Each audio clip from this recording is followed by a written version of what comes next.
Alright, and after jointing all of our pieces for the workbench, the next thing we need to do is actually set up the thickness planer. And one of the things that I do love about this setup now is that I can pull the jointer and the planer from both sides of the shop, set them out right here in the back, hook it up to the dust collection, and to kind of, go through the work that I need to. And two things to remember is that the jointer only addresses two faces, or a face and an edge. The planer can do the other face, and then you have to do the other side over on the table saw.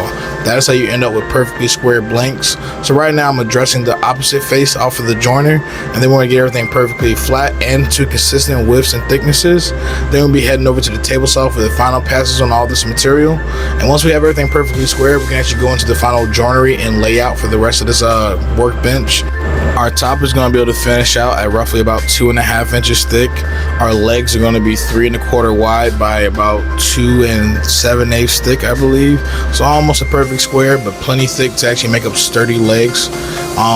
The stretchers and everything else are going to be about 2 5/8 by, I believe, 2 5/8. They end up almost perfect squares. So that's going to give us a lot of support for the stretchers and everything else.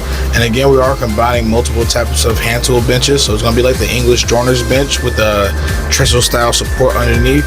But instead of going with a really thin top, being 3/4 to 1.5 inches, we're going to have a full 2.5 inch thick slab top. And then we're also going to have a large apron along the front side of the workbench. And like a split top Roubo, the whole entire bench is not going to be a full 2 feet deep. There's going to be a gap in the middle, but instead of a solid gap, we're going to add a tool tray, kind of like Rex Kruger's minimal timber bench. So again, it's going to be a combination of multiple hand tool benches kind of meshed into one. So I'm really looking forward to you guys seeing how everything comes together. And if you guys have enjoyed, let me know down below. Leave me a like, comment, and subscribe, and I'll see you guys in the next one. Peace.